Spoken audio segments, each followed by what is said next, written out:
sini nanti saya tidak akan sendiri karena nanti ada Salsa sama Devi yang akan menjelaskan materinya masing-masing. Oke, kita kembali ke materi. Di sini saya akan menjelaskan tentang materi saya, yakni tabungan dana pensiun. Apa sih tabungan dana pensiun itu? Secara umum, tabungan dana pensiun adalah tabungan yang diperuntukkan bagi nasabah untuk mempersiapkan simpanan uangnya di masa pensiun nanti. Simpanan tersebut dapat digunakan untuk berbagai investasi atau kegiatan bisnis lainnya di masa pensiun. Selain itu, menurut Undang-Undang tentang Perbankan Nomor 10 Tahun 1998 Pasal 1, tabungan adalah simpanan yang penarikannya hanya dilakukan menurut syarat tertentu yang disepakati, tetapi tidak dapat ditarik dengan cek, bilet biru, atau lainnya yang dipersemakan dengan itu. Selain itu, menurut PSAK nomor 18 tahun 2000,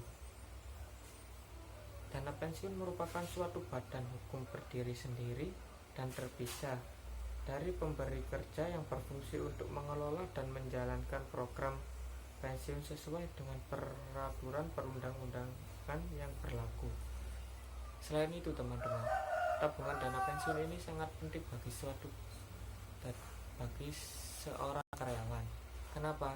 Karena dia akan merasa hidupnya terjamin di masa pensiun nanti karena ada pegangan untuk melanjutkan sisa-sisa kehidupannya.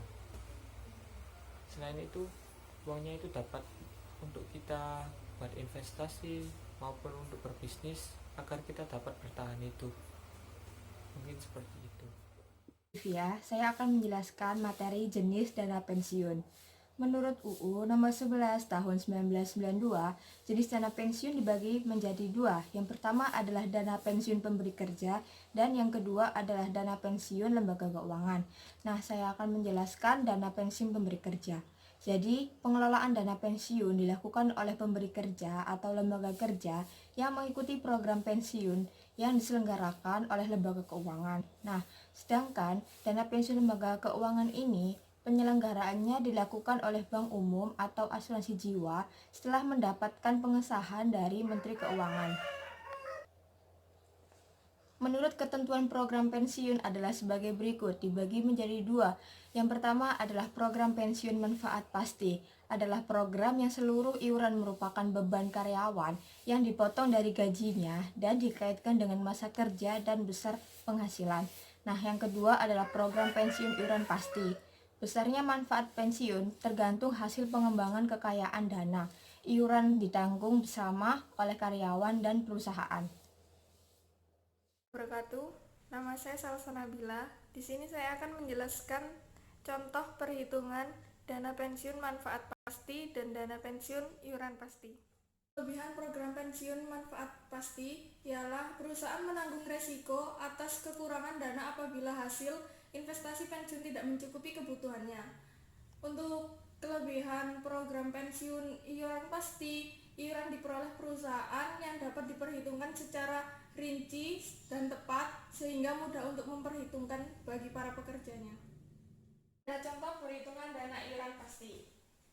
Yang pertama, gaji setiap bulan diperoleh 500 juta.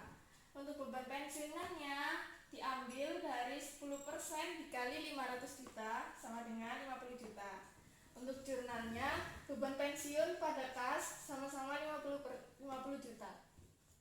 Ini adalah contoh perhitungan dana manfaat pasti.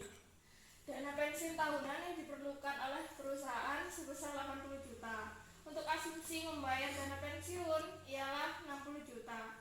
10% dari 80 juta ialah 8 juta. Sedangkan ini untuk asumsi membayar dana pensiunannya 10% dari 60 juta ialah 6 juta. Jurnalnya, beban pensiun pada kas dan kewajiban pensiun tidak didanai sebesar 8 juta didapat dari 10% dari 80 juta.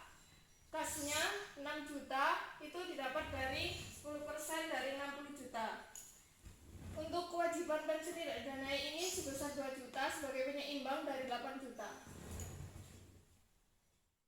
Penjelasan dari kelompok 3 tentang tabungan dana pensiun. Mohon maaf jika ada salah kata dan semoga bermanfaat untuk kalian semua. Wassalamualaikum.